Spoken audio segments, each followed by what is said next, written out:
नमस्कार बच्चों, मैं संगीता भालेराव मैडम कक्षा 7वीं बी और सी के बच्चों को गणित पढ़ाती हूँ। देखो बच्चों, पिछले वीडियो में हम लोगों ने वैजिक व्यंजकों का घटाव किस तरह से किया जाता है इसके कुछ उदाहरण द्वारा हम लोगों ने समझ लिया था। अभी प्रश्न संग्रह 34 उसका भी मैंने एक ही उदाहरण आपको हल करके दिखाया था। अभी प्रश्न संग्रह 34 का ही मैं और एक उदाहरण आपको हल करके दिखाऊंगी और बाकी के जो गणित है वो आप लोगों को दोनों विधियों से हल करना है, यानी क्षैतिज विधि से भी हल करना है और ऊर्ध्वाधर विधि से भी हल करना है।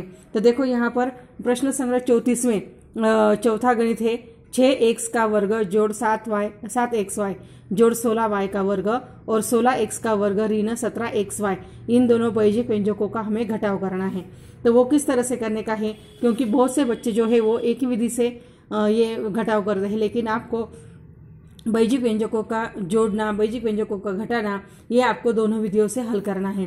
तो देखो यहाँ पर प्रश्न संग्रह 34 में मैंने आपको चौथा गणित भी हल करके दिखाया है, वो आपको समझ लेने का है और उसी के तरह आप लोगों को हल करने का है। चौथा गणित है 6x का वर्ग जोड़ 7xy जोड़ 16y का वर्ग और 16x का वर्ग ऋण 17xy। सबसे पहले हम लोग क्षैतिज विन्यास से ये गणित हल करेंगे। देखो पहले ये जो गणित है उसको हम लोगों को घटाव का चिन्ह डालकर उसको कोष्टक में डालने का है। देखो 6x का वर्ग जोड़ 7xy जोड़ 16y का वर्ग ऋण दूसरे कोष्टक में 16x का वर्ग ऋण 17xy। अभी कोष्टक के बाहर इन संख्याओं को बाहर निकालने का है और मैंने आपको बताया था कि घटाव करते समय जो घटाव का चिन्ह होता है तो दूसरे कोष्टक में जो संख्या रहेगी उनका आपको चिन्ह बदलने का है। इसलिए पहला जो कोष्टक है यानी पहली जो वैजिक व्यंजक है वो जैसा कि वैसा लिखने का है, जैसे कि 6x का वर्ग जोड़ 7xy जोड़ 16y का वर्ग, उसके बाद ऋण का चिन्ह और उसके बाद यहाँ पर 16x का वर्ग, अभी यहाँ पर ऋण का चिन्ह है वो अभी धन का हो जाएगा और 17xy। अभी सजातीय पदों को एक दूसरे के पास लेने का है। देखो 6x का वर्ग और यहाँ पर ऋण 16x का वर्ग, तो इसीलिए 6x का वर्ग ऋण 16x का वर्ग, उसके बाद धन 7xy, तो यहाँ पर धन और यहाँ पर धन 17xy। देखो धन 17xy, उसके बाद धन 16y का वर्ग, तो यहाँ पर धन 16y का वर्ग। अभी देखो यहाँ पर 6x का वर्ग ऋण 16x का वर्ग है, तो यहाँ पर अभी 16 में से 6 घटाना है तो क्या आएगा 10x का वर्ग, बड़ी संख्या का चिन्ह घटाव का है इसलिए ऋण 10x का वर्ग। उसके बाद दोनों भी धन है इसलिए इनका योगफल करेंगे 17 और 7 24, 24xy और धन 16 का 16y का वर्ग। तो देखो उत्तर आ गया ऋण 10x वर्ग जोड़ 24xy धन 16y का वर्ग। अभी यही गणित हम लोग ऊर्ध्वाधर विन्यास में भी करके देखेंगे। देखो ऊर्ध्वाधर में करते समय 6x का वर्ग जोड़ 7xy जोड़ 16y का वर्ग और यहाँ पर धन 16x का वर्ग ऋण 17xy।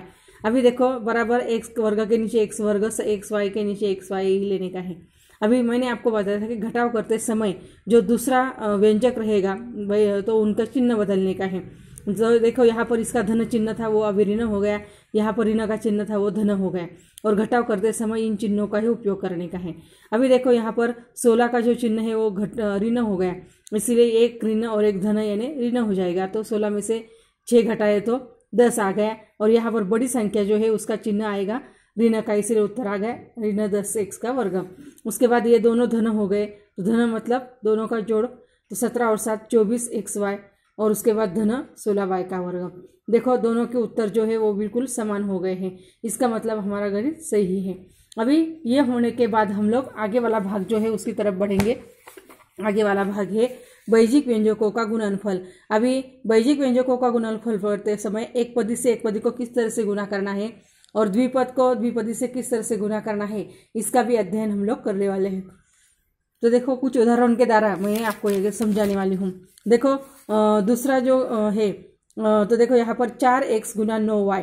अभी यहाँ पर देखो सबसे पहले हमें गुणांक जो है उनका गुना पहले करना है, उसके बाद चरांक का गुना करना है। तो देखो 4 गुना 9 यानी 36, तो उत्तर आ गया 36 और दोनों x और y का गुना यानी xy।